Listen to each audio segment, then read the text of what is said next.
Overwatch Season 6 mid-season patch is finally here, and there's a ton of buffs and nerfs that we gotta break down, including a new game mode. But I'm incredibly close to 70,000 subscribers, so if you enjoy the content, do me a solid and smash that subscribe button, and let's jump right in. First off, they're finally adding Hero Mastery, which is gonna be a single-player game mode that is gonna push you to the limits, trying to get a high score and get on those leaderboards, and you're gonna get a score on different factors, including time, eliminations, heals, and escorts. Now, every single character is not gonna be in the Hero Mastery course yet. It's gonna be a limited time course, with courses right now available for Tracer, Reinhardt, and Mercy, but then eventually Sojourn, Winston will be in the weeks ahead. Let's talk about the hero updates, and the first ones we got to talk about are the tanks getting changed. Right off the bat, we have Junker Queen changes. Now, the chain rewards throwing accuracy with the Jagged Blade without directly affecting Junker Queen self-healing, so the impact damage increased from 50 to 65. Jagged Blade is already one of the harder abilities to hit, and I'm perfectly fine with increasing the power level of directly impacting someone with it. Like, if you pull someone out of position, they should most likely die unless another ability is used to bail them out, like a Life Weaver pull, or specifically like a Suzu or something like that. So in those cases, this won't actually matter, but in other cases, it will be more of a guaranteed kill. Plus, you just get a little bit extra damage if you're just throwing it and trying to poke someone out. Now, the big one next up is Orisa, and the developer said this: the Fortify cooldown has been adjusted so that the effective uptime remains the same. However, Orisa is no longer incentivized to cancel the ability early to begin the cooldown immediately, which makes the interval between uses consistent and more susceptible to counterplay. Fortify cooldown begins when the ability is activated instead of when it ends. Cooldown increased from 12 to 16.5 seconds. Over health bonus decreased from 125 to 100. Now remember, Orisa Fortify lasts 4.5 seconds, so now that the cooldown starts when it's activated, it's basically the same cooldown, but if they cancel it early, it's gonna be a still really lengthy cooldown. So it's gonna effectively feel like Orisa has Fortify up less, because before they were canceling it when they no longer needed it, and then they would technically get it up really fast off cooldown. But the big change is the over health bonus decreased from 125 to 100, and honestly, these are really minor nerfs, and I'm not really sure they're enough to dethrone Orisa. I personally would want much more severe nerfs to Orisa. I mean, does anybody like an Orisa meta? I haven't met a single person that likes a freaking Orisa meta. So yeah, I don't understand. I wish they would nerf her a little bit harder, but at least it's a nerf. Now, last up for the tanks, they changed Zarya, and they said this: Zarya often spends both barrier charges on herself, as it is more consistent for building energy. The change to Projected Barrier incentivizes using the barrier for allies more often. Health increased from 200 to 225, cooldown decreased from 10 to 8 seconds, size increased by 15%, and this is all for Projected Barrier. Now, if this was for her self-barrier as well, it would be giga-busted. But even just being for Projected Barrier, that's crazy. 8-second bubbles that are better, and they actually cover more space, so they're going to give you more charge. That's a really big deal. And with Zarya being one of the better characters against Orisa, I actually think this is a good change. Overall, you are kind of trading one brawl out for the other, and I do think that Zarya is a bit easier to punish by certain dive-esque characters than Orisa is, but all in all, I do think that these changes are actually fine for Zarya, and I do think that Zarya mains are going to be happy with just overall more energy. I mean, you're just going to get a lot more energy overall. Now, next up, we do got to talk about DPS, and first off, we have Ashe, and they said this: Ashe has the longest total reload time of all heroes to balance out the advantage of being able to shoot after a partial reload. However, we are shortening it slightly to make the full reload from empty less punishing. So now for the Viper, reload time decreased from 0.25 to 0.2 seconds. And this is not a crazy change, but it is a buff to a character that was already fairly good. And one of the only weaknesses to Ashe's kit is the fact that she can have an uptime problem, and this better strengthens that important aspect of her weakness. So I think overall it's a nice change to Ashe and makes her that much better of a pick, even though she already was a good pick. Now, next up, a big one, we have Bastion, and the developer said this: the A36 tactical grenade is now more reliable after having its projectile size increased recently, so it doesn't need to be quite as damaging. The change to configuration artillery is a bug fix for what was intended for the ultimate, and we'll monitor to see how this impacts Bastion's performance. So the impact damage from the grenade is decreased from 30 to 15, and now the artillery can no longer deal critical hits. Once again, these are changes that I don't really think are quite enough to just simply rip out Bastion.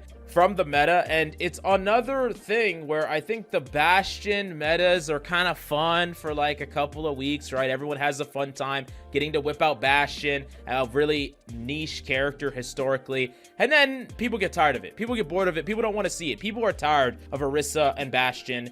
And I'm not saying that we don't appreciate nerfs, because this is legitimate nerfs, just like with Orisa's nerfs, but it's not that large. Like, these aren't going to unroot these characters from the meta. And that is a bit unfortunate, because I don't really think anyone wants them to be meta. Like, even Bastion mains like it when their character's a bit niche, not when other people are locking it before them.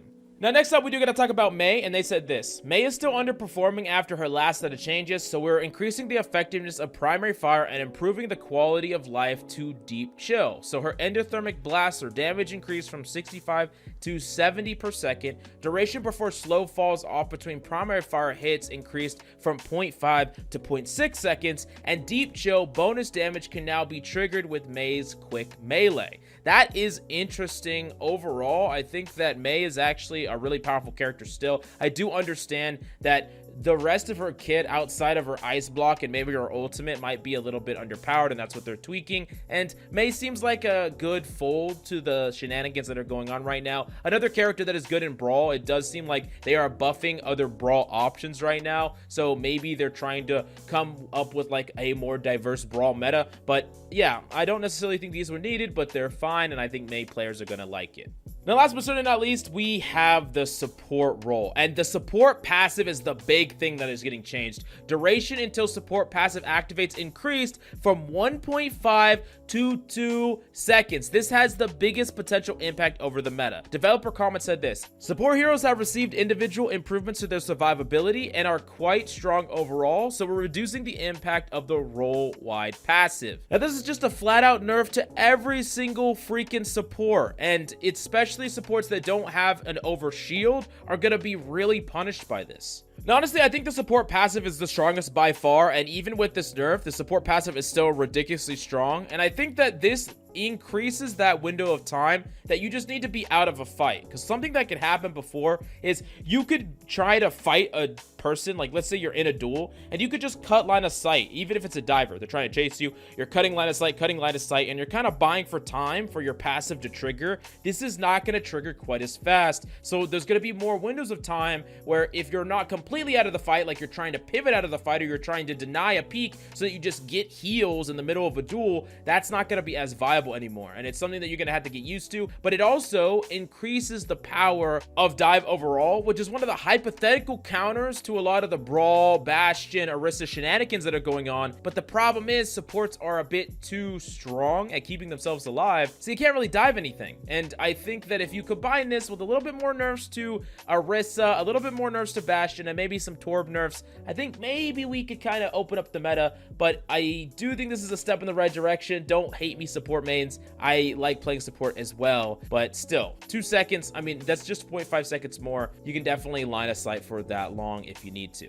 And next up, they did changes to Baptiste, and they said this: regenerative burst overall healing output has been too effective after gaining the bonus insta heal for low health allies, so reducing the total healing slightly. Regen burst instant healing decreased from 50 to 40. Heal over time decreased from 50 over 5 seconds to 40 over 4 seconds. And honestly, this is a pretty big nerf to Baptiste, especially when you couple it with the support passive. But in the meta right now, Baptiste is very favored as a pick, and it is kind of unfortunate that once we move away from this type of Orisa Brawl Bastion meta, I do believe that Baptiste will go back to being a little bit underpowered. But right now, even after these changes, he's still really strong, and it's kind of frustrating how I feel like he's getting the short end of the stick here. But at least for now, he's still fine in the meta, so yeah. Last but certainly not least, we have Kiriko, and they said this: the protection Suzu no longer knocks back enemy heroes, so the projectile doesn't need to impact them either. This quality of life change prevents accidental activations when thrown into groups with both enemies and allies, now passes through enemy heroes. Now, honestly, this is a really big deal. Kiriko mains know how frustrating this is when you're trying to Suzu someone and someone blocks it by complete freaking accident. Definitely a buff overall, and is gonna feel better on Kiriko for sure. Now, what is my overall evaluation of this patch? I don't really think it hits the mark. I think it didn't nerf things as much as it needed to. I do like the support passive change. I know that that one's going to be a bit controversial, but honestly, I'm really down for anything that is decreasing the power creep that's honestly just running rampant right now through Overwatch. Pretty sad that the big Bastion Orisa changes aren't going to do enough to move these characters substantially, in my opinion, but I really want to pass the question off to you. How do you feel about the passive changes? How do you feel about all the hero changes? Let me know what you want to see next and why, and smash that like and subscribe if you enjoy the content. Thank you, and I'll see you next time.